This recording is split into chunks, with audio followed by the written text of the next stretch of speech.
Welcome back to our YouTube channel mga master. So for today's video is meron tayo ditong Tecnopova Neo. So ang problem nito is pabawas daw siya mag-charge. So instead na pataas, pabawas yung kanyang charging. So sa video na to mga master is ituturo ko sa inyo kung paano gawin yung mga ganitong issue ng isang cellphone. So napakarami ko ng mga na-encounter na ganito na pabawas siya mag-charge or slow charging siya. So panoorin nyo itong video mga master.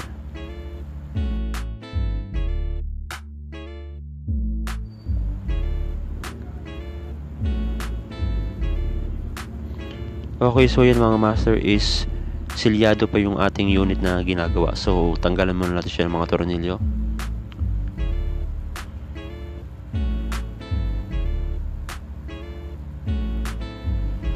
So napakarami ko na naging customer mga master na ang problem ng cellphone nila is yung pababa yung charging or mabagal siya mag-charge. Kasi ginagamit nila ng naka-charge yung phone. So wag nyo gagamitin sa inyo mga cellphone na gagamitin nyo na naka-charge. Kasi maraming pwedeng masira sa phone ninyo. Unang-una yung charging pin. Pangalawa is yung battery. Ang pinaka-worst is yung mamatay yung inyong cellphone. So yun yung mga pwedeng mangyari sa inyong mga cellphone. So ang gagalawin lang natin dito mga master is yung kanyang charging pin lang. So wala tayong ibang re-repair dito. So ang gagawin natin dito is papalitan natin siya ng bagong charging pin.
Okay, so lalagyan ko siya ng flux para mas mabilis natin matanggal yung kanyang charging pin. So ang init naman ng aking hot air is 350. Ang hangin niya is 0. So sa pagtatanggal ng charging pin mga master is kailangan talaga natin dyan ng patient.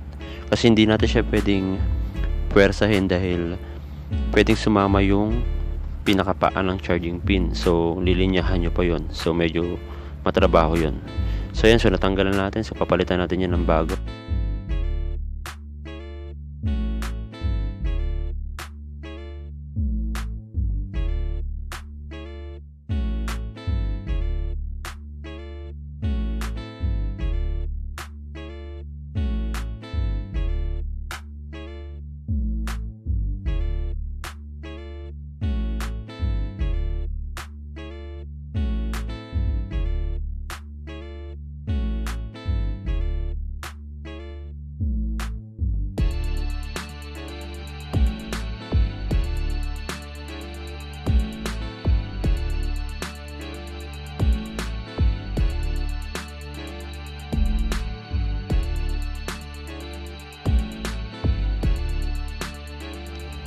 Okay, so i-ready na rin natin yung kanyang charging pin. So lagyan natin siya ng paste para mas mabilis kumapit yung soldering lead natin.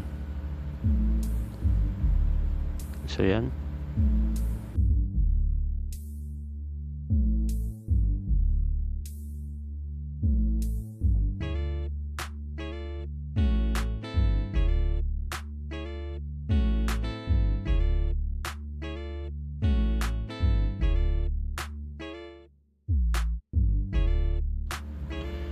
So ikabit na nga natin yung bagong pin na ilalagay natin. So kapag okay na to, babalik na ulit sa dating charging yan. So mabilis na uli mag-charge yan.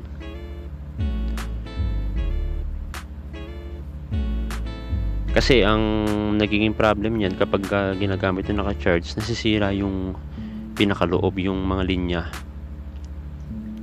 Minsan nauupod yun, yung mga paa dun sa loob.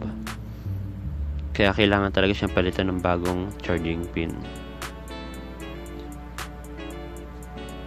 So napaka-basic lang ng trabaho na to mga master. Basic lang yan, pagpapalit ng charging pin. Okay yan, so yan, dahan-dahan lang kayo sa paghihinang ng mga paa. Kasi baka mapagdikit-dikit ninyo,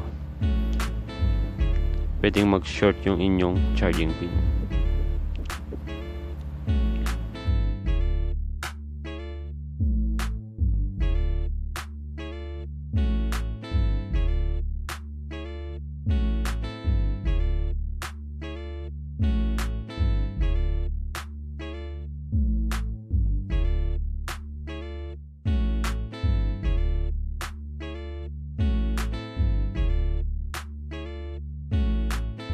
Okay, so linisan naman natin siya ng lighter fluid.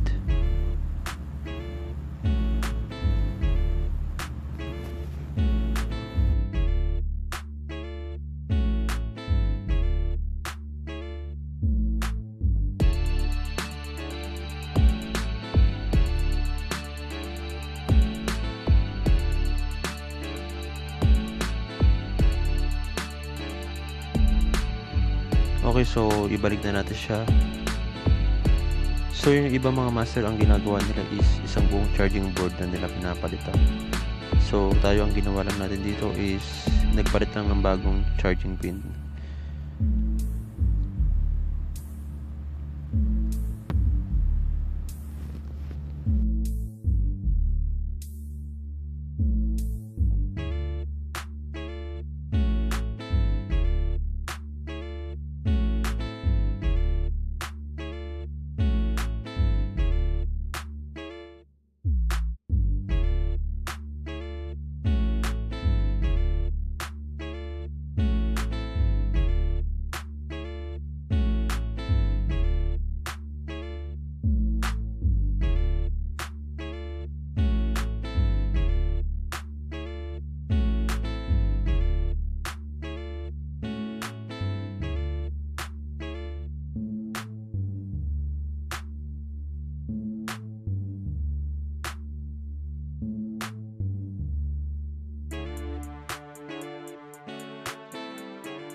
Okay, so tutornilyohan na natin siya mga master para ma-testing na natin siya.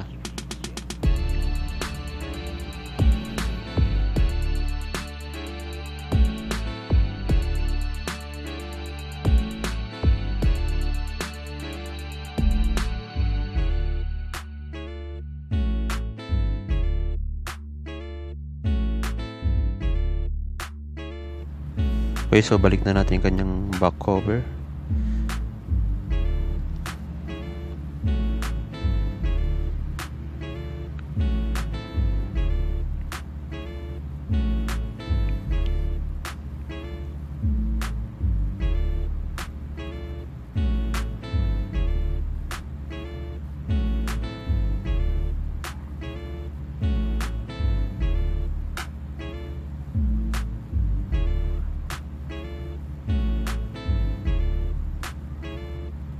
Okay, so yun mga master, so okay na yung ating phone na na-repair. So hanggang dito na lang ating video. Salamat sa panonood mga master. God bless.